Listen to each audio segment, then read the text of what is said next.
안녕하세요, 여러분. 저는 오병준이라고 합니다. 올해로 72살이 되었고, 옆에 앉아 계신 제 아내 한명숙은 69살입니다.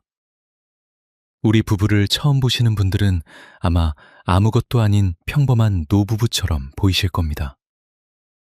경기도 용인 외곽의 조용한 빌라 단지에서 살고 있고, 국가에서 주는 연금은 한 푼도 없습니다. 국민연금도 공무원 연금도 사학연금도 아무것도 없어요. 우리 부부가 젊을 때 워낙 정신없이 살다 보니 연금이라는 걸 제대로 들어놓지 못한 겁니다. 처음에 오셔서 이 이야기를 들으신 분들은 아마 이렇게 생각하실 겁니다. 아이고, 참 딱하다. 70대에 연금도 없이 어떻게 사나? 그런데 말입니다. 지금 저희 부부의 통장에는 매달 약 380만 원에서 420만 원 사이의 돈이 자동으로 들어오고 있습니다. 우리가 직접 일해서 버는 돈이 아닙니다. 아무도 우리에게 연금을 주는 것도 아닙니다. 자식들에게 손을 벌리는 것은 더더욱 아닙니다. 그냥 가만히 앉아 있어도 매달 그 돈이 들어오는 구조를 우리 부부가 만들어 놓은 겁니다. 오늘 저는 그 이야기를 해드리려고 합니다. 연금 하나 없는 72살 노인이 어떻게 매달 400만 원 가까운 돈을 자동으로 받는 구조를 만들었는지, 그 기막힌 사연을 처음부터 끝까지 솔직하게 털어놓겠습니다. 물론 처음부터 이랬던 건 아닙니다. 제가 지금 이 자리에서 이런 이야기를 할 수 있기까지 정말 뼈를 깎는 시간이 있었습니다. 돈이 없어서 아내와 함께 오들오들 떨던 시절도 있었고, 자식들한테 손을 벌려야 할까 말까 망설이다가 결국 전화기를 내려놓은 밤들도 있었습니다. 그 이야기를 지금부터 하나씩 꺼내놓겠습니다. 저는 원래 인천에서 작은 인쇄소를 30년 가까이 운영했습니다. 말이 사장이지 사실은 새벽 4시에 일어나 밤 12시에 기계를 끄는 막노동이었죠. 명함이며 전단지며 청첩장이며 세상의 온갖 인쇄물을 다 찍어냈습니다. 그렇게 버는 돈으로 아들 둘 대학 보내고 한 명은 취직하면 전세금까지 보태줬습니다. 그 시절에 제가 연금 같은 걸 생각이나 했겠습니까? 당장 이번 달 종이값이 걱정이었지 20년, 30년 뒤의 노후는 구름처럼 멀게만 느껴졌습니다. 그러다 62살이 됐을 때 제 왼손이 말을 듣지 않기 시작했습니다. 기계를 조작하다가 손가락 관절이 너무 상한 거였죠. 의사 선생님이 수술을 권했는데 수술을 해도 완전히 회복은 어렵다고 했습니다. 30년 동안 지켜온 인쇄소를 그렇게 접을 수밖에 없었습니다. 가게를 정리하고 손에 쥔 돈이 얼마였는지 아십니까? 권리금이라고 받은 게 겨우 3천만 원이었습니다. 30년 청춘의 대가가 3천만 원이었습니다. 물론 저희에게는 집이 한 채 있었습니다. 인천 구도심에 있는 30평대 아파트였는데 그게 저희 전 재산의 전부라고 해도 과언이 아니었습니다. 통장에는 3천만 원과 그동안 조금씩 모아둔 몇백만 원 정도가 전부였습니다. 국민연금은 납입 기간이 너무 짧아 수령 자격도 제대로 안 됐고 설령 벤다 해도 한 달에 2, 30만 원 수준에 불과하다는 걸 알게 됐습니다. 가게를 접은 첫 달, 저는 거실 소파에 앉아 멍하니 천장만 바라봤습니다. 아내는 부엌에서 밥을 하다가 몇 번인가 숟가락을 내려놓고 한숨을 쉬었죠. 그 한숨 소리가 저를 찌르는 것 같아서 저는 일부러 베란다 쪽으로 자리를 옮겼습니다.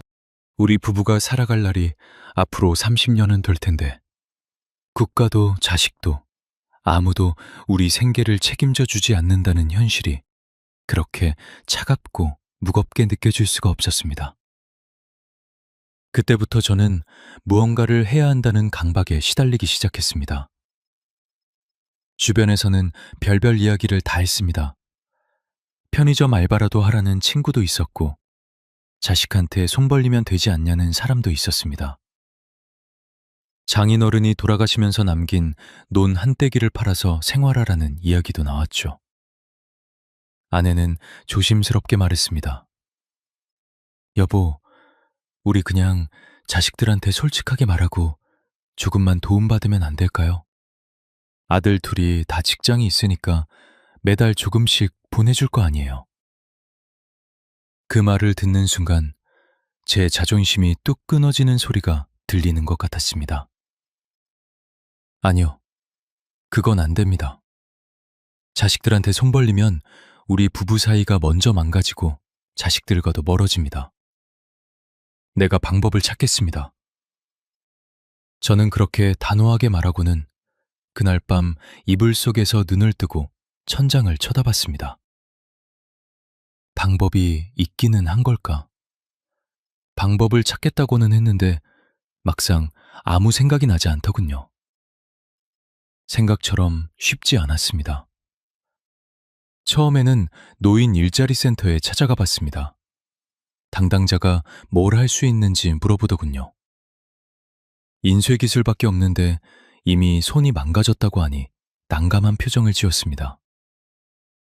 경비도 나이 제한이 있었고 마트 배달도 몸이 버티질 못할 것 같았습니다.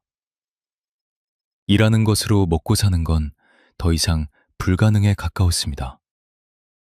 그러면 돈이 나를 위해 일하게 만들어야 한다는 결론에 이르렀는데 당시 저한테 있는 돈이라고는 3,500만 원 남짓이었습니다.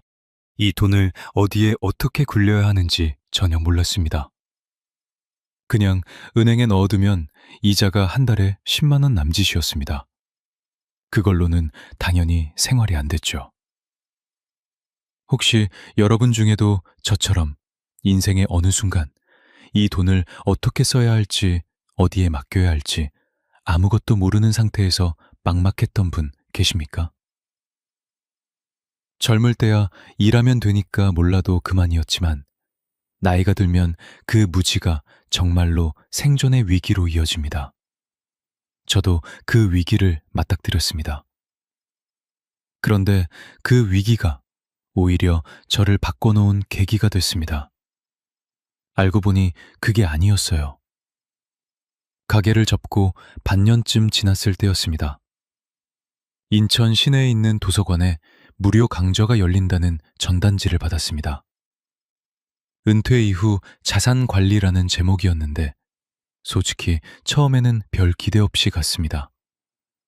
어차피 자산도 없는데 무슨 관리냐 싶었거든요. 그런데 그날 강의를 들으면서 제 머릿속에 아주 작은 불씨 하나가 켜지는 느낌을 받았습니다. 강사 선생님이 이런 말을 했습니다.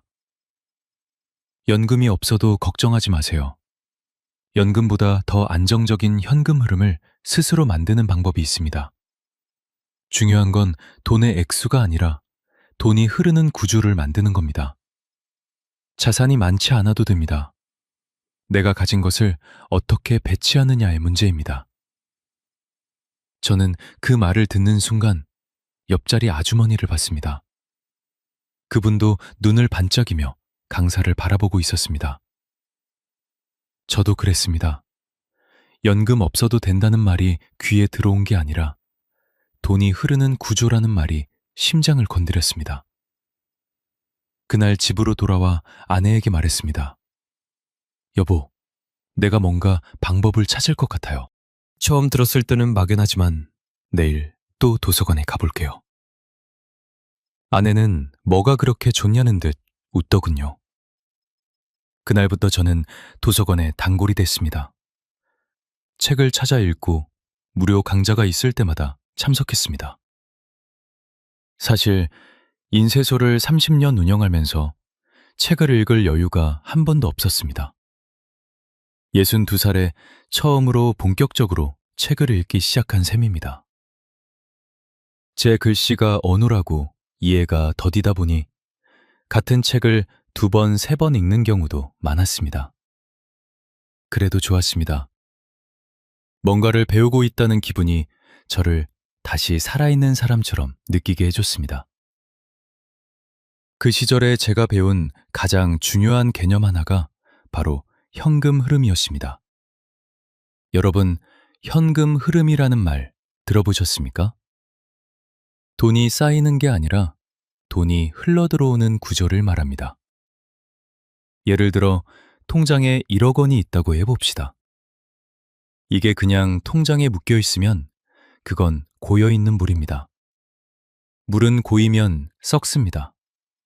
돈도 마찬가지입니다.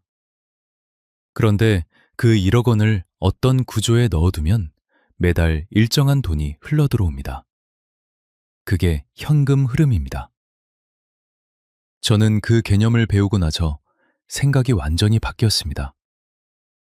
통장에 얼마를 쌓는 게 목표가 아니라 매달 얼마가 들어오는가를 목표로 삼아야 한다는 걸 처음으로 이해한 겁니다. 우리 부부가 생활하는 데 필요한 돈이 한 달에 얼마인지 계산해 봤습니다. 임대료나 관리비, 공과금, 식비, 의료비, 기타 등등을 다 합치면 최소 250만 원에서 300만 원 사이였습니다. 그러면 그 돈이 매달 자동으로 들어오는 구조를 만들면 되는 거였습니다. 문제는 우리가 가진 돈이 너무 적다는 것이었습니다. 3,500만 원으로는 어떤 구조도 만들기 어려웠습니다.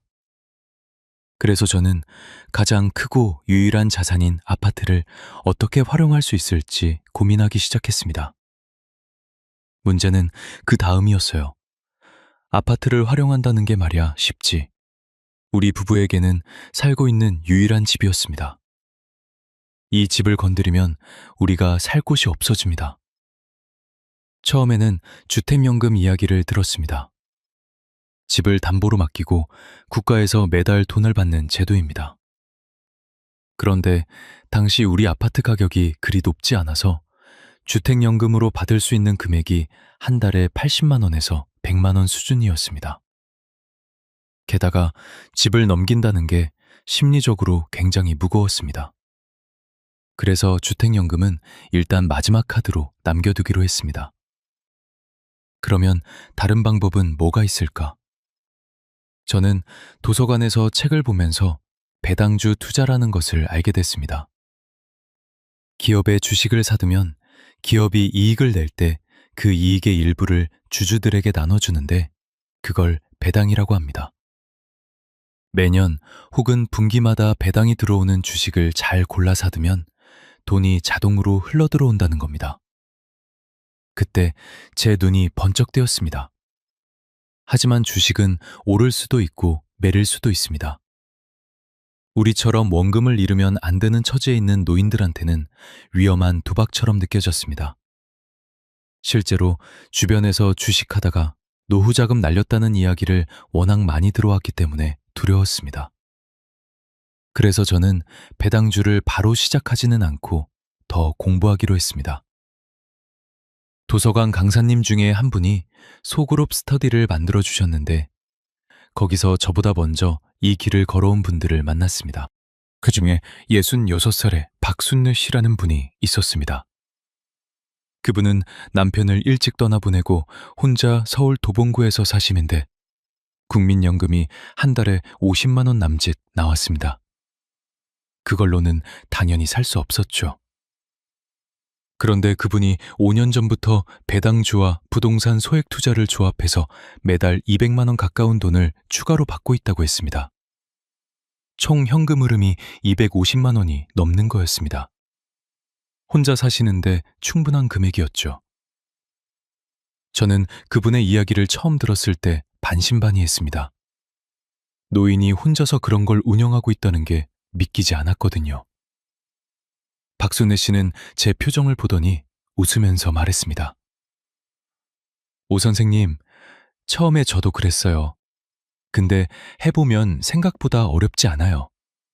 중요한 건 완벽한 방법을 찾는 게 아니라 작게라도 시작하는 겁니다. 그 말이 제 마음속에 박혔습니다. 아내에게 이 이야기를 했습니다. 여보, 나 이번에 우리 3천만 원 중에 1,500만 원을 배당 주식에 넣어보려고 해요. 잃으면 어떡하냐고 묻더군요. 저는 잃지 않는 방법을 최대한 공부했습니다. 잃지 않는 투자란 없지만 최소한의 원칙은 있습니다. 첫째로 한 곳에 몰빵하지 말 것. 여러 기업과 여러 자산으로 분산할 것. 둘째로 갑자기 오른 주식보다는 오랫동안 꾸준히 배당을 주는 안정된 기업을 고를 것. 셋째로 내가 이해할 수 없는 복잡한 금융상품은 손대지 말 것. 이 세 가지 원칙을 정하고 처음에 1,500만 원으로 시작했습니다. 소액이다 보니 배당금도 처음에는 한 달에 4, 5만 원 수준이었습니다. 그것도 분기마다 들어오는 거라 실제로 매달 받는 느낌도 없었죠. 그런데 묘한 감각이 느껴졌습니다. 내가 아무것도 안 했는데 돈이 들어왔다는 그 감각이 신기하고 짜릿했습니다. 인쇄소에서 새벽부터 밤까지 일하고 받던 돈과 달리 자는 동안에 돈이 들어왔다는 게 이상하게 저를 흥분시켰습니다. 그때부터 저는 더 공부했습니다. 처음 2년은 거의 배당 투자에 대한 책만 읽었습니다. 도서관에서 빌려서 읽고 다시 반납하고 또 빌려서 읽고 그러다 보니 조금씩 어떤 종류의 자산이 안정적인 배당을 주는지 감이 잡히기 시작했습니다. 국내 고배당주 중에서 10년 이상 꾸준히 배당을 유지한 기업들이 있습니다. 유틸리티 업종이나 금융업종 중에 그런 기업들이 있더군요. 또 리츠라는 것도 배웠습니다. 부동산 투자 신탁이라고 해서 부동산에 직접 투자하기 어려운 소액 투자자들도 부동산에서 나오는 임대 수익을 배당 형태로 받을 수 있는 구조입니다. 실제로 건물을 사지 않아도 건물에서 나오는 월세 같은 수익이 들어오는 셈입니다. 리츠에 대해 배우고 나서 저는 조금씩 거기에도 자금을 배분하기 시작했습니다. 생각처럼 쉽지 않았어요. 처음에 산 주식 중 하나가 반년 만에 대접 퍼센트 이상 빠진 적이 있었습니다. 1,500만 원을 넣었는데 그게 1,200만 원이 됐습니다. 300만 원이 증발한 겁니다. 그날 밤에는 잠을 못 잤습니다. 어둠 속에서 아내가 옆에 누워 자는 소리를 들으면서 저는 혼자 이걸 팔아야 하나 아니면 버텨야 하나를 수없이 되뇌었습니다. 팔면 손해가 확정되는 거고 버티면 더 빠질 수도 있는 거였습니다. 결국 다음 날 저는 그 회사에 대해 다시 꼼꼼히 공부했습니다. 회사 자체의 문제가 아니라 시장 전반이 떨어진 거라면 버텨도 된다는 판단이 섰습니다. 버텼습니다. 2달 뒤에 주가는 회복됐고 배당도 예정대로 들어왔습니다. 그 경험을 통해 배운 게 있습니다. 노인 투자의 가장 큰 적은 시장의 등락이 아니라 내 감정이라는 겁니다. 무서워서 파는 게 가장 많이 있는 방법이고 아무것도 안 하고 버티는 게 때로는 가장 현명한 선택이라는 것을요. 순간 마음이 철렁했어요. 우리가 배당 투자를 시작한 지 3년쯤 됐을 때였습니다. 큰아들이 찾아왔습니다. 얼굴에 수심이 가득했죠. 아버지, 저 좀 도와주세요. 회사 사정이 안 좋아서 그달 월급이 밀렸는데 애들 학원비가 너무 급해서요. 그 말을 들었을 때 제 속이 어땠는지 아십니까? 아들이 어렵다는데 외면하고 싶지 않았습니다. 하지만 우리가 가진 돈에서 한 푼이라도 떼어주면 우리가 만들어가고 있는 이 구조가 흔들립니다. 투자 원금이 줄면 배당도 줄고 그러면 우리 노후가 다시 흔들리기 시작하는 겁니다. 저는 아들에게 솔직하게 말했습니다. 아들아, 아버지도 지금 상황이 녹록지 않다. 그러면서도 이 말은 꼭 했습니다. 근데 한 가지 방법이 있어. 아버지가 지금 만들고 있는 이 구조가 완성되면 나중에 네가 힘들 때 도와줄 수 있게 된다. 지금은 조금만 기다려주렴. 아들은 씁쓸한 표정이었지만 더 이상 말하지는 않았습니다. 그 순간 저는 더 열심히 해야겠다는 각오를 다졌습니다. 내가 이 구조를 완성해서 아들이 힘들 때 정말로 도와줄 수 있는 사람이 되어야겠다고요. 알고 보니 그게 아니었어요. 우리가 배당 투자에만 집중하다 보니 한 가지 문제가 생겼습니다. 배당은 기업의 실적에 따라 달라질 수 있습니다. 어떤 해에는 배당을 올리고 어떤 해에는 줄이기도 합니다. 심한 경우에는 배당을 중단하는 기업도 있습니다. 그러면 수입이 갑자기 끊겨버리는 위험이 생깁니다. 저는 이게 불안했습니다. 그래서 배당 외에 다른 현금 흐르는 파이프라인을 하나 더 만들어야겠다는 생각을 하게 됐습니다. 그때 눈에 들어온 것이 소액 부동산이었습니다. 아파트나 상가를 통째로 사는 게 아니라 작은 오피스텔이나 원룸 같은 소형 주거시설에 투자하는 겁니다. 우리 인천 아파트를 정리하면 일정 금액이 생기는데 그 돈으로 소형 임대용 부동산을 구입해서 월세 수익을 만드는 방법이었습니다. 문제는 여기서 끝이 아니었습니다. 우리가 살고 있는 집을 팔아야 한다는 이야기였습니다. 아내한테 꺼내기가 무서웠습니다. 그래도 어느 날 저녁 밥상을 물리고 나서 말을 꺼냈습니다. 여보, 우리 이 집을 팔고 더 작고 저렴한 전세집으로 이사하면 어떨까요? 그러면 집을 판 돈으로 월세가 나오는 소형 임대부동산을 살 수 있을 것 같아서요. 아내의 표정이 굳어졌습니다. 이 집을 판다고요? 우리가 15년 넘게 산 집인데요. 여기서 애들 다 키웠잖아요. 아내의 눈에 눈물이 그렁그렁 맺혔습니다. 그 눈물을 보면서 저는 속이 많이 아팠습니다. 하지만 동시에 이렇게 생각했습니다. 이 집에 대한 감정이 우리를 가두고 있다. 집이 없어지는 게 아니라 집의 형태가 바뀌는 거다. 우리가 살 집이 없어지는 게 아니라 우리가 더 잘 살 수 있는 구조로 바꾸는 거다. 저는 아내에게 이 이야기를 천천히 설명했습니다. 지금처럼 살면 몇 년 안에 통장이 바닥날 수 있다. 그때 가서 눈물 흘리는 것보다 지금 조금 불편하더라도 바꾸는 게 낫다고 말이죠. 아내는 한동안 말이 없었습니다. 그러다가 아주 작은 목소리로 말했습니다. 알았어요. 당신 말대로 해봐요. 우리 같이 해봐요. 그 말이 얼마나 고마웠는지 모릅니다. 평생 저를 믿고 따라와준 아내였지만 그 순간에 아내의 동의는 정말 큰 힘이 됐습니다. 우리는 인천 아파트를 팔고 경기도 용인 외곽의 작은 빌라 전세로 이사했습니다. 아파트를 팔면서 대출 잔금 갚고 이사 비용 등을 제하니 실제 손에 쥔 돈이 2억 2천만 원 정도였습니다. 이 돈과 기존에 가지고 있던 3,500만 원을 합쳐서 총 2억 5,500만 원 정도가 우리 부부의 총 자산이 됐습니다.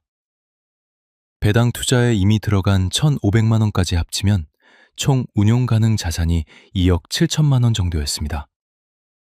이제 이걸 어떻게 배치할 것인지 설계해야 했습니다. 생각처럼 쉽지 않았어요. 우리 부부가 처음 설계한 구조는 이랬습니다. 2억 7천만 원을 크게 세 덩어리로 나누는 겁니다. 첫째 덩어리는 소형 임대부동산 구입자금, 둘째 덩어리는 배당 투자 자금, 셋째 덩어리는 비상금. 당시 경기도 화성 쪽에 소형 오피스텔 두 채를 찾아봤습니다. 당시 한 채에 8천만 원에서 9천만 원 사이였습니다. 두 채를 사면 한 채당 월세를 40만 원에서 50만 원씩 받을 수 있었고 두 채 합치면 한 달에 80만 원에서 100만 원 정도의 임대 수익이 생기는 계산이었습니다. 처음에는 두 채만 사고 나머지 자금은 배당 투자와 비상금으로 나누기로 했습니다. 근데 막상 오피스텔 매입을 실행하려니 온갖 복잡한 것들이 기다리고 있었습니다. 취득세며 중개수수료며 등기 비용이며 생각보다 훨씬 많이 들었고 법적인 서류도 복잡했습니다. 특히 임차인을 구하는 일이 만만치 않았습니다. 공실 기간이 생기면 그 기간에는 수입이 없는데 관리비며 세금은 계속 나갔습니다. 처음에 입주한 임차인이 반년 만에 나가겠다고 해서 당황한 적도 있었습니다. 다시 임차인을 구할 때까지 2달이 걸렸는데 그 2달 동안 그 물건에서 나오는 수입이 없으니 마음이 조마조마했습니다. 알고 보니 그게 아니었어요. 소형 임대부동산이 예상만큼 쉬운 건 아니었습니다. 임차인 관리, 건물 수리, 공실, 위험, 이런 것들이 계속 발생했습니다.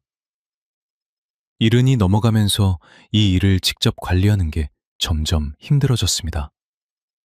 그래서 저는 3번째 파이프라인을 추가하기로 결심했습니다.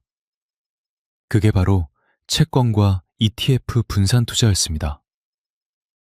직접 개별 주식을 고르는 게 아니라 이미 전문가들이 운영하는 펀드나 ETF에 투자해서 배당과 이자 수익을 받는 방식이었습니다. 직접 관리할 필요가 없고 소액으로도 분산 투자가 가능하니 노인들한테는 상당히 적합한 방식이었습니다. 처음에는 국내 ETF로 시작했다가 나중에는 미국 고배당 ETF에도 조금씩 투자했습니다. 환율 위험이 있지만 달러 자산을 조금 가지고 있으면 원화 가치가 떨어져도 일부 방어가 된다는 걸 배웠습니다. 이렇게 3가지 파이프라인을 만들면서 우리 부부의 월 수입이 조금씩 늘어나기 시작했습니다. 임대 수익 한 달 평균 80만 원, 배당 수익 한 달 평균 60만 원, ETF 분배금 한 달 평균 40만 원. 합치면 한 달에 180만 원 정도였습니다. 여기에 나중에 주택연금을 신청해서 받은 금액이 더해졌습니다. 우리 전세 빌라가 아니라 나중에 다시 소형 아파트를 구입하고 그 아파트를 주택연금으로 신청했을 때 한 달에 약 120만 원이 나왔습니다. 이 금액들을 합치면 총 월 수입이 300만 원이 넘기 시작했습니다. 그리고 시간이 흐르면서 배당 투자 자산도 불어나고 임대 수익도 올랐습니다. 오피스텔 임대료가 조금씩 올랐고 배당 기업들 중 일부는 배당을 증액했습니다. ETF도 꾸준히 재투자를 해나가면서 복리 효과가 생겼습니다. 지금 현재 우리 부부의 월 현금 흐름은 임대 수익 약 95만 원, 배당 수익 약 80만 원, ETF 분배금 약 50만 원, 주택연금 약 120만 원, 기타 수익 약 20만 원. 이렇게 해서 한 달 총 합계가 360만 원에서 420만 원 사이입니다. 월마다 조금씩 다르지만 평균을 내면 거의 400만 원에 가깝습니다. 연금 하나 없이 이 돈이 자동으로 들어오고 있습니다. 혹시 여러분은 지금 이 숫자를 듣고 어떤 생각이 드십니까? 그게 가능해 라고 생각하십니까? 아니면 설마 라고 생각하십니까?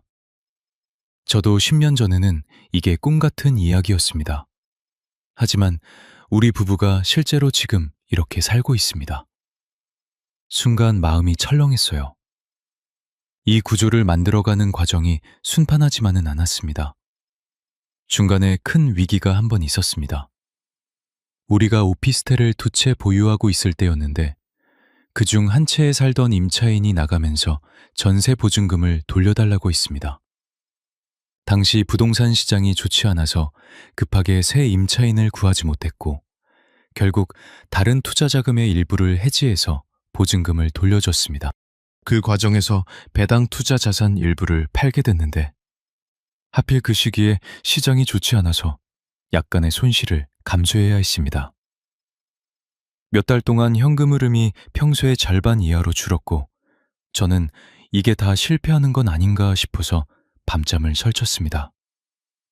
그때 아내가 저를 붙잡아줬습니다. 여보, 괜찮아요. 한 달, 2달 힘들더라도 우리 구조 자체는 살아있잖아요. 임차인 다시 구하면 되고 팔아버린 ETF는 또 조금씩 채우면 돼요. 우리가 쌓아온 시간이 사라지는 게 아니잖아요. 아내의 그 말 한마디가 얼마나 큰 힘이 됐는지 모릅니다. 인쇄소 30년 동안 아내는 항상 저 옆에 있었습니다.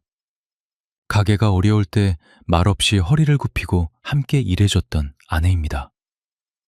노후에도 이 불안한 시간을 함께 버텨주는 사람이 있다는 게 얼마나 큰 재산인지 그때 새삼 느꼈습니다. 결국 그 위기도 넘어갔습니다. 새 임차인이 들어오고 현금 흐름이 다시 회복됐습니다. 그리고 그 경험을 통해 하나 더 배웠습니다. 파이프라인은 하나가 막혀도 나머지가 흐를 수 있도록 여러 개가 있어야 한다는 겁니다.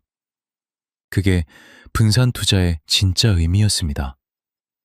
한 곳에서 문제가 생겨도 다른 곳에서 들어오는 돈으로 버틸 수 있어야 한다는 것이죠. 문제는 여기서 끝이 아니었습니다.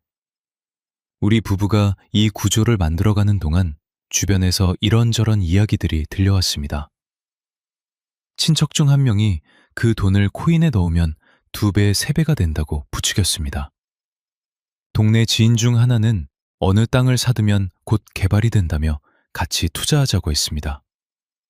심지어 아들 친구 아버지라는 분이 전화해서 이번에 해외 고수익 채권이 나왔는데 한 달에 5%가 넘는 이자를 준다고 했습니다. 그럴 때마다 저는 딱 한 가지 기준으로 판단했습니다. 이 말을 하는 사람이 이 상품으로 실제로 돈을 벌고 있는가? 그리고 내가 이해할 수 있는 구조인가? 코인은 내가 이해할 수 없었습니다. 땅 투자도 개발 여부를 내가 알 방법이 없었습니다.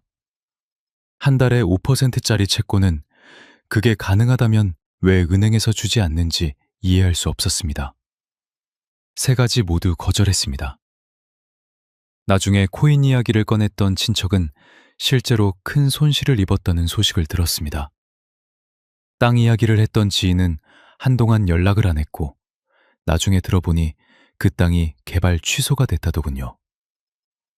한 달에 5%짜리 채권을 권하던 분은 그게 사기였다는 것이 나중에 밝혀졌습니다. 저는 3번 다 피했습니다. 그저 내가 이해하는 것만 한다는 원칙 덕분이었습니다. 이 부분은 꼭 기억하셔야 합니다. 노인 투자의 가장 큰 적은 탐욕이 아닙니다. 조바심입니다. 연금이 없으니 빨리 많이 불려야 한다는 조급함이 사람을 위험한 곳으로 끌고 갑니다. 저는 처음에 월 20만 원의 배당금이 들어왔을 때 너무 느리다는 생각을 했습니다. 이렇게 해서 언제 300만 원을 만드냐 싶었습니다. 하지만 3년이 지나니까 월 100만 원이 됐고 5년이 지나니까 200만 원을 넘겼고 10년이 가까워지니까 지금의 400만 원이 가까운 수준이 됐었습니다. 빠르지 않았습니다. 하지만 무너지지도 않았습니다. 천천히 쌓아가다 보니 어느 순간 돌아보면 상당한 높이가 됐더라는 겁니다. 나중에 알았는데요. 이 일을 시작하면서 제가 예상하지 못했던 혜택이 하나 더 있었습니다. 우리 부부의 관계가 좋아졌다는 겁니다. 인쇄소를 운영할 때는 제가 너무 바빠서 아내와 대화할 시간이 없었습니다. 새벽에 나가서 밤에 들어오니 밥 먹을 때 몇 마디 나누는 게 전부였습니다. 그런데 이 투자와 임대 관리를 함께 하면서 우리 부부가 매일 이야기를 나누게 됐습니다. 이번 달 배당금 얼마 들어왔어? 오피스텔 임차인한테 연락 왔어? 이 주식은 이번에 배당을 올렸대. 사소해 보이지만 그 대화들이 우리를 하나로 묶어주는 끈이 됐습니다. 아내도 이제는 배당이 뭔지, ETF가 뭔지 어느 정도는 이해합니다. 만약 제가 갑자기 아프거나 어떤 일이 생겨도 아내 혼자서 어느 정도는 운영을 이어갈 수 있을 정도가 됐습니다. 혹시 여러분도 이런 기분 느껴보신 적 있으신가요? 돈 이야기를 나누면서 오히려 부부가 가까워지는 기분 말입니다. 저는 처음에 아내한테 이 이야기를 꺼내는 게 무거웠습니다. 집을 팔자고 했을 때 아내가 어떻게 반응할지 두려웠습니다. 하지만 솔직하게 상황을 이야기하고 같이 해결하자고 했을 때 아내는 저를 믿어줬습니다. 그 믿음 덕분에 우리가 여기까지 온 것이라고 생각합니다. 여러분, 배우자를 믿으십시오. 그리고 배우자에게 솔직하게 이야기하십시오. 노후는 혼자 해결할 수 없습니다. 그런데 여러분, 한 가지 더 여쭤보겠습니다. 우리가 이 현금 흐름 구조를 만들어가면서 자식들과의 관계는 어떻게 변했을까요? 처음에 큰아들이 찾아와서 어렵다고 했을 때 저는 도와주지 않았습니다. 미래에 도와줄 수 있는 사람이 되기 위해 지금 당장은 돕지 못한다고 했죠. 그게 아들 마음에 얼마나 상처가 됐을지 생각하면 지금도 가슴이 아립니다. 하지만 3년이 지나고 우리 수입이 안정적으로 자리를 잡았을 때 저는 아들을 불렀습니다. 그리고 우리 부부가 어떻게 이 구조를 만들었는지 설명해 줬습니다. 아들은 처음에는 반신반의하는 표정이었습니다. 그러다가 아버지, 진짜예요. 라고 묻더군요. 저는 통장 내역을 보여줬습니다. 그달의 임대 수익과 배당 수익과 ETF 분배금이 찍혀 있는 내역을요. 아들은 한참을 말이 없다가 말했습니다. 아버지, 제가 그때 힘들다고 왔을 때 아버지가 도와주지 않아서 솔직히 많이 섭섭했어요. 근데 지금 이걸 보니까 그때 도와줬으면 오히려 이게 안 됐을 수도 있겠다는 생각이 드네요. 그 말을 듣는 순간 뭔가가 풀리는 기분이었습니다. 그 뒤로 아들이 어려울 때 저는 실제로 조금씩 도움을 줄 수 있게 됐습니다. 자식에게 손 벌리는 게 아니라 자식에게 손 내밀어 줄 수 있는 사람이 된 겁니다. 이게 제가 10년 전 거실 소파에 앉아 꿈꿨던 노후의 모습입니다. 이 부분은 꼭 기억하셔야 합니다. 자식한테 손 안 벌리는 게 부모의 자존심입니다.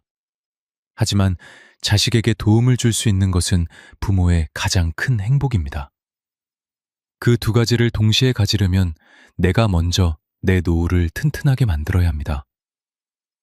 남은 자식 생각에 당장의 노후 준비를 미루는 분들이 많습니다. 하지만 그건 결국 자식에게도 부담이 됩니다. 내가 잘 살아야 자식도 편한 겁니다. 생각처럼 쉽지 않았어요. 우리가 이 구조를 완성해 가면서 주변 분들이 하나둘씩 관심을 보이기 시작했습니다. 동네 노인정에서 제 이야기를 들은 어른들이 어떻게 하면 되는지 물어보셨습니다. 저는 아는 대로 설명해 드렸는데 그게 생각보다 많은 분들에게 도움이 됐다는 말을 나중에 들었습니다. 그중 한 분은 73살의 이복순 할머니였는데 남편이 5년 전에 돌아가시고 혼자 계셨습니다. 국민연금이 한 달에 50만 원이었는데 그걸로 생활하기가 너무 힘드셨다고 했습니다. 제 이야기를 들으시고 저축해 놓은 돈 4천만 원으로 배당 ETF에 분산 투자를 시작하셨습니다. 처음 2달은 의심이 많으셨는데 배당금이 들어오기 시작하니까 너무 신기하다고 하셨습니다. 지금은 배당 수익이 한 달에 5만 원 수준이지만 국민연금과 합치면 55만 원이 되고 거기다 동사무소에서 알아본 기초연금까지 더하니 생활이 그나마 숨이 트인다고 하셨습니다. 적다면 적은 금액이지만 그분한테는 삶의 질이 달라진 거였습니다. 알고 보니 그게 아니었어요. 이 현금 흐름 구조를 만드는 데 있어서 돈의 액수보다 중요한 게 있었습니다. 바로 시작하는 용기였습니다. 저도 처음에 1,500만 원으로 시작했습니다. 이복순 할머니는 4천만 원으로 시작했습니다. 어떤 분들은 2천만 원으로, 어떤 분들은 500만 원으로 시작합니다. 중요한 건 얼마를 가지고 있느냐가 아니라 그 돈을 어떻게 배치하느냐입니다. 1,000만 원을 은행에 그냥 넣어두면 이자가 한 달에 2만 원도 안 됩니다. 하지만 같은 1,000만 원을 배당 주식이나 ETF에 잘 배분하면 한 달에 3만 원에서 5만 원의 배당금이 들어올 수 있습니다. 그리고 그 배당금을 재투자하면 시간이 지남에 따라 눈덩이처럼 불어납니다. 이제 우리 부부의 하루 일과를 한번 들려드리겠습니다. 아침 6시 반에 일어납니다. 아내가 밥을 지으면 저는 스마트폰으로 간밤에 들어온 배당 알림을 확인합니다. 미국 ETF는 시차가 있어서 우리나라 기준으로 새벽에 배당금이 입금되는 경우가 있거든요. 그 작은 숫자를 확인하는 게 하루의 시작을 기분 좋게 해줍니다. 밥을 먹고 나서 오전에는 짧은 산책을 합니다. 부부가 함께 동네 뒷산 코스를 30분 정도 걷습니다. 예전에는 하루 종일 기계 앞에 서 있어서 허리가 너무 망가졌는데 이제는 천천히 걷는 게 최고의 운동입니다. 오전 중에 임차인에게서 연락이 오거나 부동산 관련 연락이 오면 그걸 처리합니다.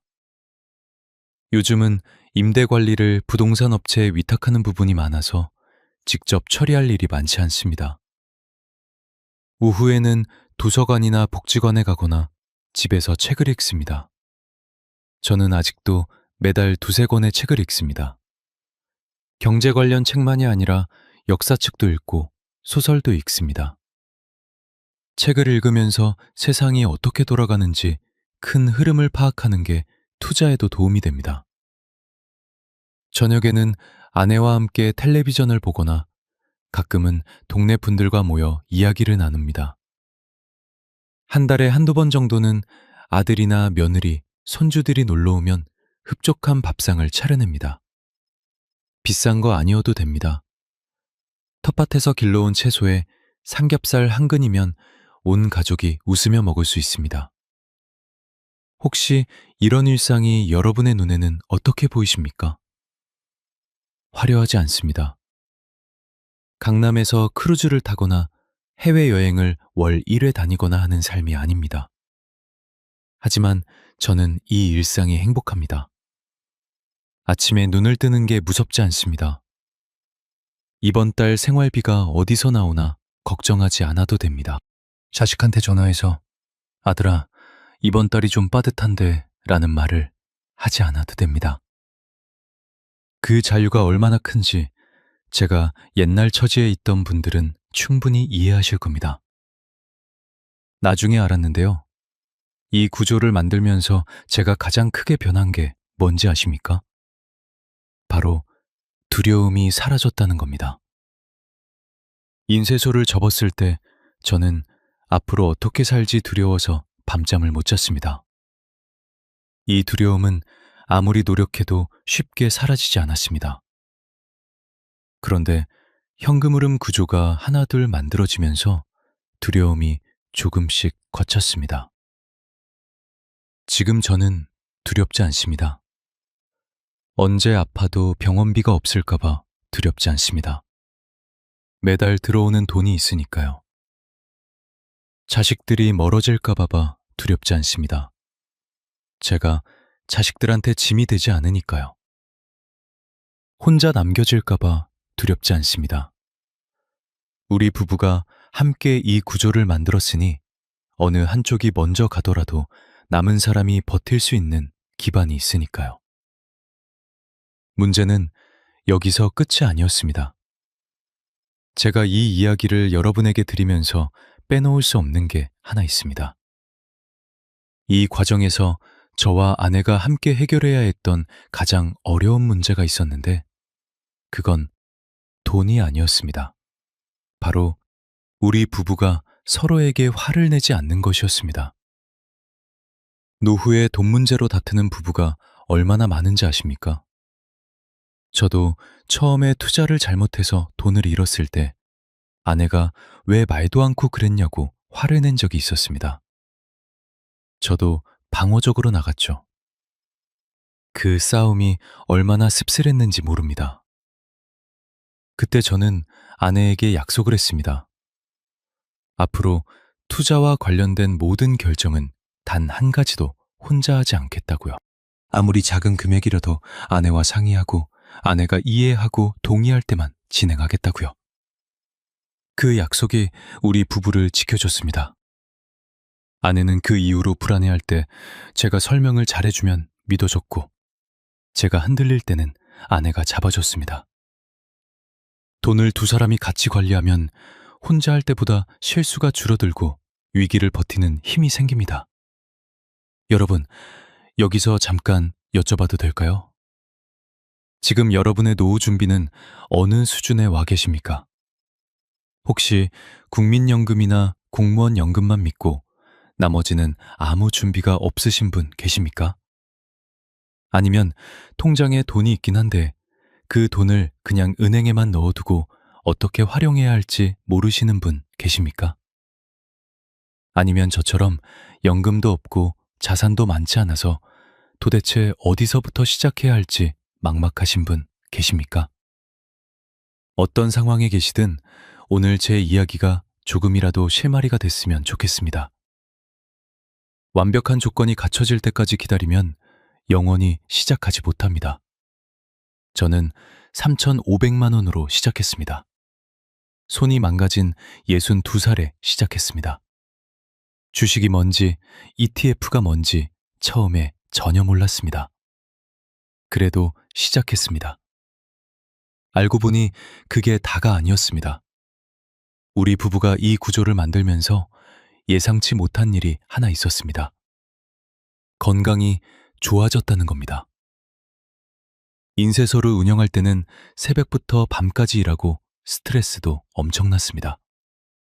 나이가 들수록 몸이 망가지는 속도가 빨라졌습니다. 그런데 지금은 규칙적으로 걷고 충분히 자고 아내와 함께 시간을 보냅니다. 스트레스가 완전히 없는 것은 아니지만 예전처럼 생존에 대한 공포에서 오는 극심한 스트레스는 없습니다.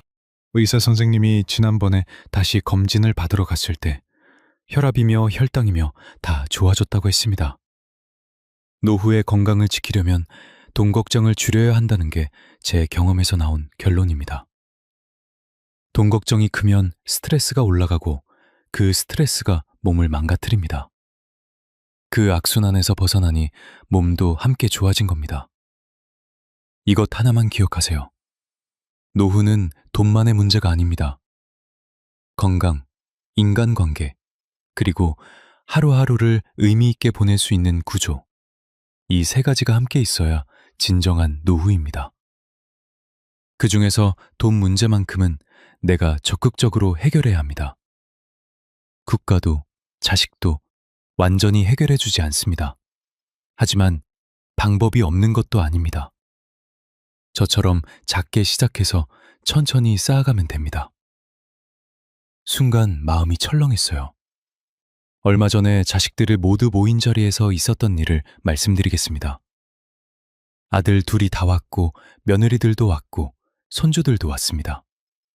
오랜만에 온 가족이 모인 자리였습니다. 식사를 하고 나서 아내가 케이크를 꺼내왔습니다. 우리 결혼 44주년이었습니다.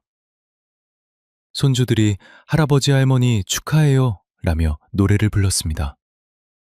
작은 손주 녀석이 제 무릎에 올라와 앉으면서 할아버지, 부자야 라고 했습니다. 제 아들이 아이한테 왜 그런 말 하냐고 타이르려고 했는데 저는 손주를 안으며 웃었습니다. 그래, 할아버지, 부자야. 왜냐면 할머니도 있고 너희들도 있고 매달 돈도 들어오거든. 그 말을 하면서 제 눈시울이 뜨거워졌습니다. 10년 전에 아내와 함께 불 꺼진 거실에 앉아 앞이 막막하다고 느꼈던 그 순간을 생각하면 지금 이 자리가 정말 기적처럼 느껴졌습니다. 혹시 여러분 중에 지금 그 막막한 순간에 계신 분 계십니까? 통장이 바닥을 드러내고 있는데 이번 달 공과금이 걱정되시는 분 계십니까? 연금도 없고 자산도 별로 없어서 도대체 어디서부터 어떻게 해야 할지 갈피를 못 잡고 계신 분 계십니까? 그분들께 이 말씀만 드리고 싶습니다. 포기하지 마세요. 완벽한 출발 조건은 없습니다. 저는 62살에 망가진 손으로 시작했습니다. 그래도 됐습니다. 완벽하지 않아도 됩니다. 작아도 됩니다. 느려도 됩니다. 하지만 시작해야 합니다. 오늘 당장 도서관에 가서 재테크책 한 권을 빌려보세요.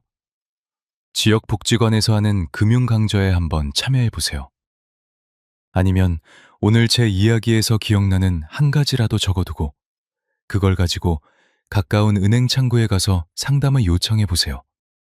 뭐든 한 걸음이 시작입니다. 생각처럼 쉽지 않았어요. 우리가 이 길을 걸어오면서 여러 번 포기하고 싶은 순간이 있었습니다. 주식이 빠져서 속이 쓰릴 때도 있었고, 임차인 문제로 골치 아플 때도 있었고, 아내와 다투면서 이게 무슨 소용이냐는 생각이 들 때도 있었습니다. 그럼에도 계속할 수 있었던 이유가 하나 있습니다. 이게 현실을 바꾸는 유일한 방법이었기 때문입니다. 다른 대안이 없었습니다.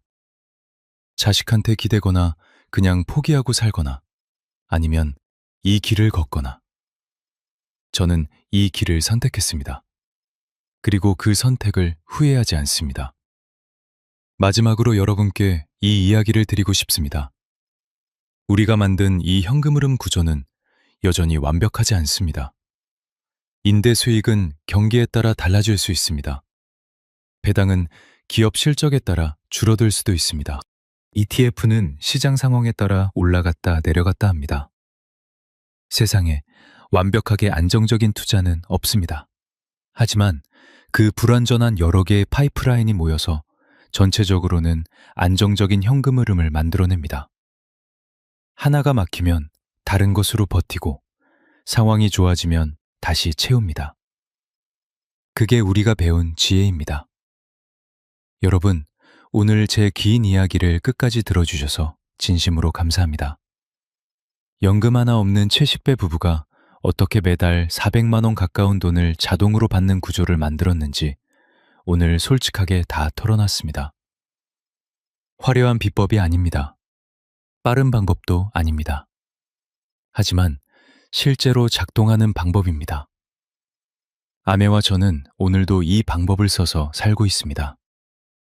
여러분도 할 수 있습니다. 나이가 많아도 됩니다.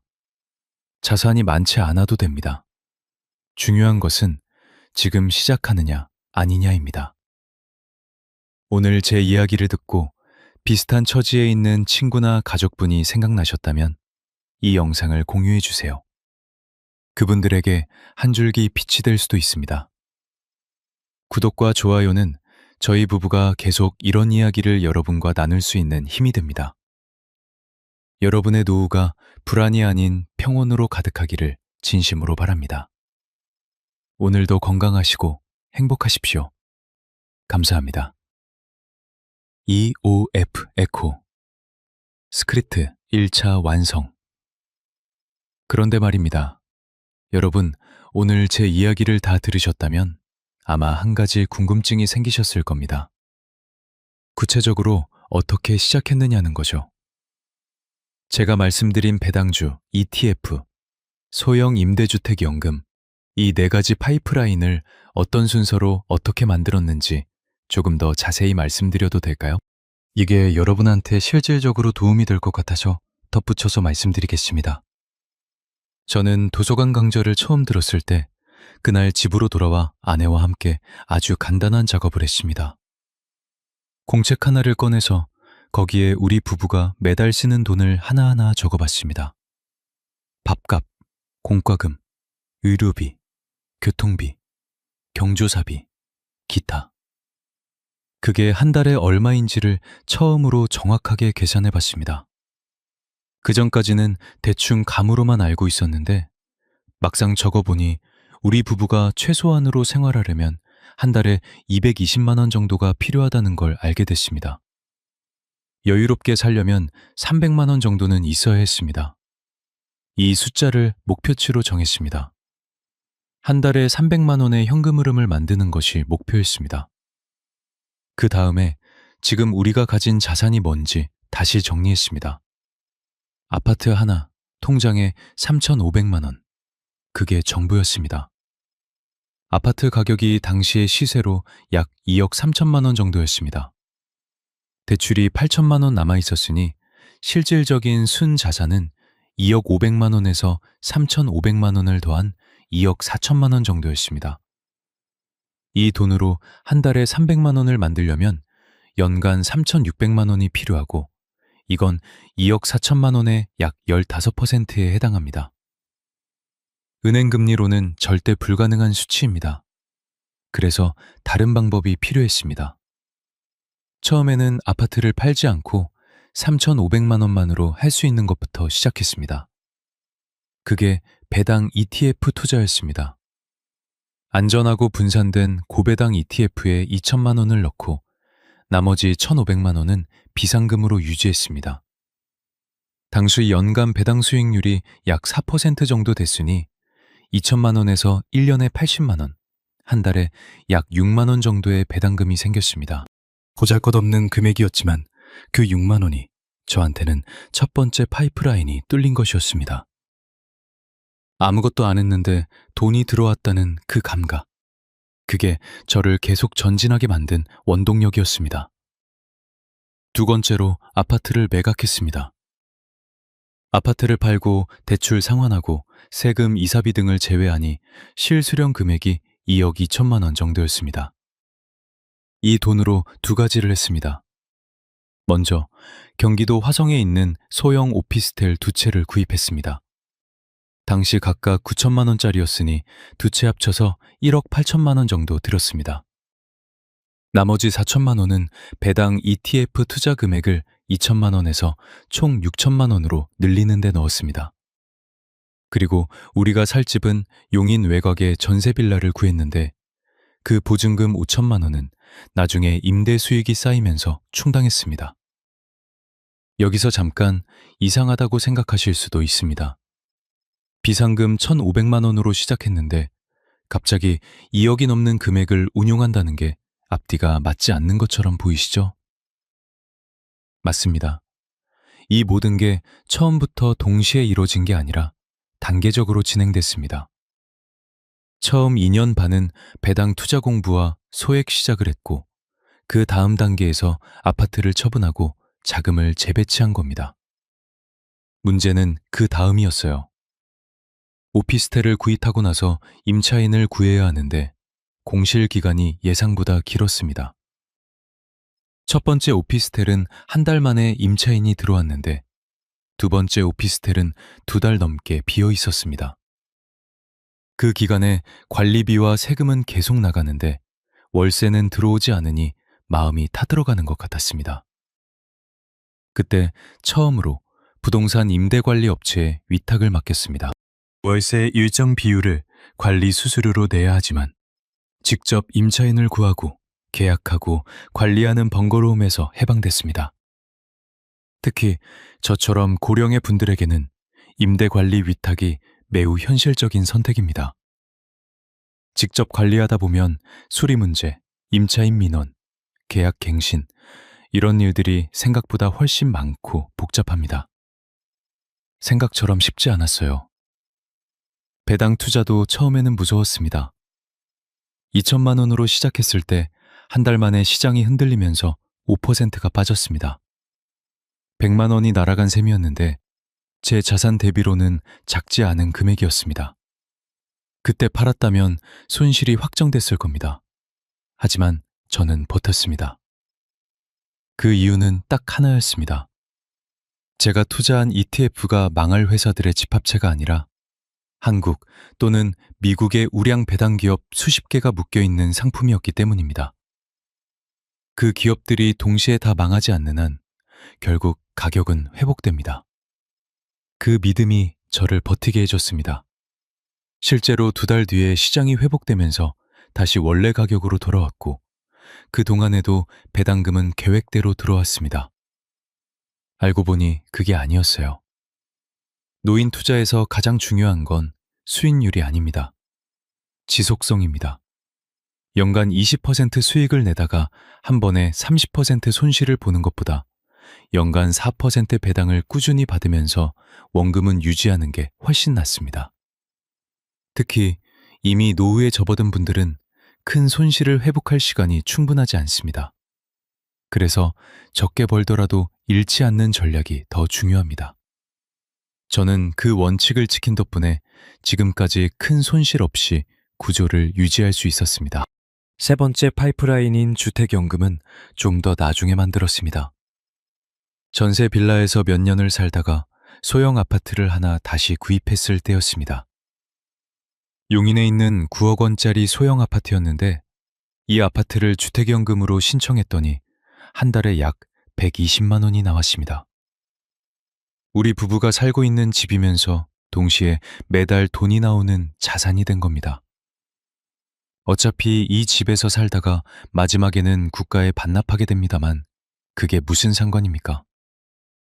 우리가 살아있는 동안 편하게 살면 그걸로 충분합니다. 자식들에게 집을 물려주는 것보다 우리가 그 집에서 나오는 돈으로 건강하게 살면서 자식들에게 짐이 안 되는 게 오히려 더 큰 선물이라고 생각합니다. 혹시 여러분 중에 주택연금을 신청하면 자식들에게 집을 못 물려준다고 걱정하시는 분 계십니까? 이 부분에 대해 한 말씀만 드리겠습니다. 부모가 연금 없이 빈곤하게 살면 그 부담은 결국 자식한테 갑니다. 연락 올 때마다 돈 이야기가 나오고 명절마다 마음이 무거워지고 부모가 아프면 병원비 걱정을 같이 해야 합니다. 반대로 부모가 스스로 생활비를 해결하고 여유 있게 살면 자식들은 마음이 편합니다. 가끔 부모 얼굴 보러 오는 게 즐거운 일이 됩니다. 어느 쪽이 자식들한테 진짜 좋은 부모입니까? 저는 집 한 채를 물려주는 게 아니라 부모가 자립해서 살면서 자식들의 어깨에서 짐을 내려주는 게 더 큰 유산이라고 생각합니다. 생각처럼 쉽지 않았어요. 이 모든 구조를 만드는데 10년이 걸렸습니다. 빠른 길이 아니었습니다. 중간에 실수도 하고 손실도 보고 후회한 적도 있었습니다. 오피스텔 중 하나를 잘못 고른 적이 있었는데 건물 관리가 너무 안 돼서 수리비가 많이 나갔습니다. 그 물건은 결국 탈고 다른 곳으로 갈아탔는데 그 과정에서 약간의 손실이 발생했습니다. 배당주 중에 하나는 회사 실적이 나빠지면서 배당을 절반으로 줄였습니다. 그 주식은 팔지 않고 비중을 줄이면서 다른 주식으로 분산했습니다. ETF는 한 번 크게 빠진 적이 있었는데 그때 비상금의 일부를 추가로 투입해서 평균 매입 단가를 낮췄습니다. 이런 경험들이 하나하나 쌓이면서 저만의 노하우가 생겼습니다. 나중에 알았는데요. 투자에서 가장 비싼 수업료는 실수에서 나옵니다. 책에서 배운 것보다 직접 겪으면서 배운 게 훨씬 몸에 남습니다. 그래서 처음에 너무 큰 금액으로 시작하지 말라고 하는 겁니다. 실수를 해도 치명적이지 않을 금액으로 시작해서 배우면서 늘려가는 게 맞습니다. 저도 1,500만 원으로 시작해서 실수를 몇 번 하면서 배웠습니다. 그 과정에서 잃은 돈이 있긴 하지만 그게 수업료라고 생각하고 받아들였습니다. 이 부분은 꼭 기억하셔야 합니다. 노후 투자에서 절대 피해야 할 세 가지가 있습니다. 첫째는 누가 강력하게 권유하는 상품입니다. 좋은 투자 상품은 굳이 강력하게 권유할 필요가 없습니다. 좋은 상품은 스스로 빛을 발합니다. 누군가 저한테 강력하게 뭔가를 권유할 때 저는 오히려 의심부터 합니다. 둘째는 보장된 고수익을 약속하는 상품입니다. 세상에 보장된 고수익이라는 건 없습니다. 은행 이자보다 훨씬 높은 수익을 보장한다는 상품은 그만큼 위험이 숨어 있거나 사기일 가능성이 높습니다. 셋째는 내가 이해하지 못하는 상품입니다. 설명을 들어도 어떻게 돈이 버는지 이해가 안 되는 상품은 절대 하지 않습니다. 이해가 안 된다는 건 내가 통제할 수 없다는 뜻이고, 통제할 수 없으면 위기가 왔을 때 대응을 못 합니다. 순간 마음이 철렁했어요. 몇 달 전에 있었던 일입니다. 동네 노인정에서 만난 분이 어떤 적금 상품이 연 20% 이자를 준다고 하면서 저한테도 가입하라고 권유했습니다. 저는 그 자리에서 정중하게 거절했습니다. 그분이 기분 나빠하셨지만 어쩔 수 없었습니다. 나중에 알아봤더니 그건 사실 일정 기간이 지나면 원금이 보장되지 않는 파생 상품이었습니다. 겉으로는 적금이라고 하는데 실제로는 복잡한 구조의 위험 상품이었던 거죠. 그걸 구분할 수 있었던 건 제가 공부를 했기 때문입니다. 공부하지 않으면 이런 것들을 구분할 수 없습니다. 노후의 가장 중요한 보험은 지식입니다. 여러분, 오늘 제가 드리는 이야기의 핵심을 정리해 드릴게요. 우리 부부의 현금 흐름 구조는 크게 4개의 파이프라인으로 이루어져 있습니다. 첫째, 소형 임대부동산에서 나오는 월세 수익. 둘째, 국내외 배당주와 고배당 ETF에서 나오는 배당 수익. 셋째, 채권형 ETF와 분배형 펀드에서 나오는 분배금 수익. 넷째, 주택연금에서 나오는 정기 수령액. 이 네 가지가 각각 독립적으로 운영되면서 전체적으로 한 달에 360만 원에서 420만 원 사이에 현금이 들어옵니다. 어느 하나가 줄어도 나머지 세 개가 버텨줍니다. 이게 핵심입니다. 단일 수입원에 의존하지 않는 것이요. 혹시 이 중에서 지금 당장 여러분이 시작할 수 있는 게 뭔지 생각해 보셨습니까? 소형 임대부동산은 자금이 필요합니다.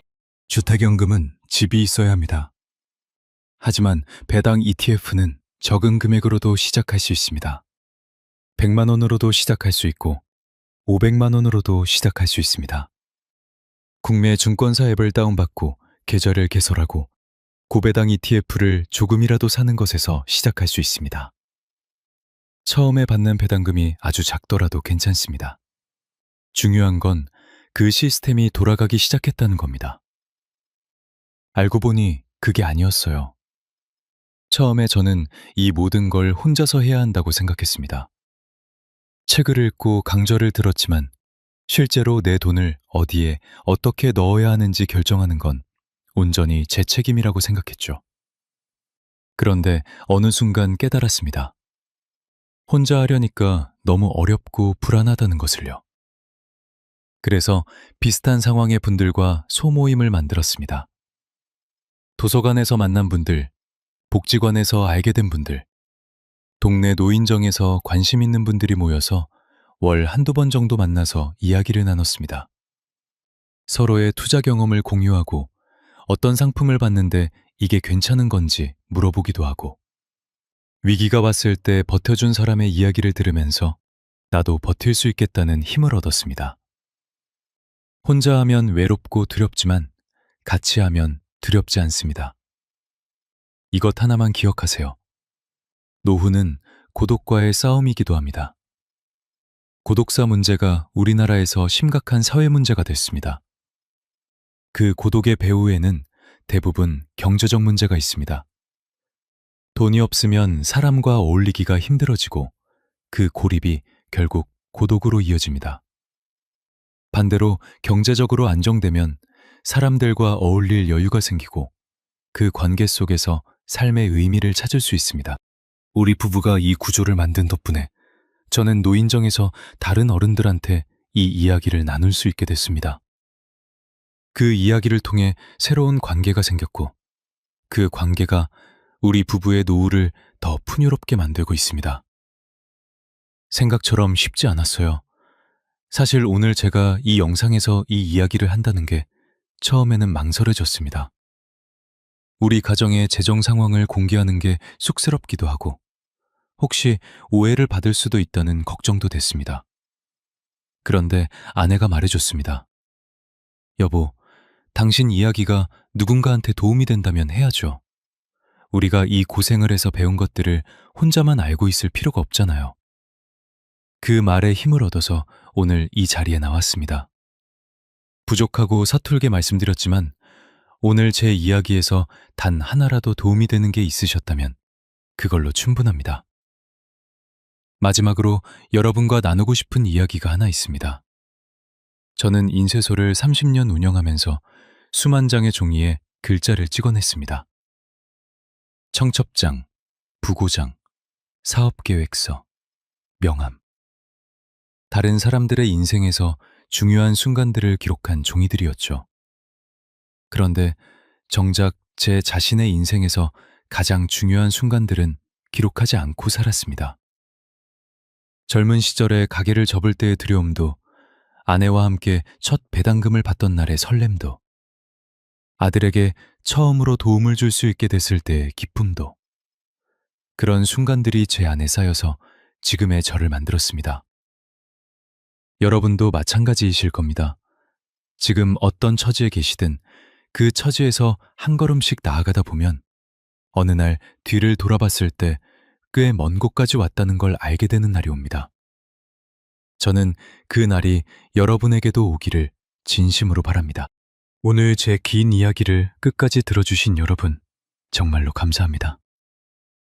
혹시 비슷한 고민을 하고 계신 분이 주변에 계시다면 이 영상을 공유해 주세요. 댓글에 여러분의 이야기도 나눠주시면 저도 읽고 답을 드리겠습니다. 비슷한 처지의 분들이 서로의 이야기를 나누다 보면 거기서 또 다른 답이 나오기도 합니다. 구독과 좋아요는 저희 부부에게 큰 힘이 됩니다. 언제나 건강하시고 행복하시기 바랍니다. 감사합니다.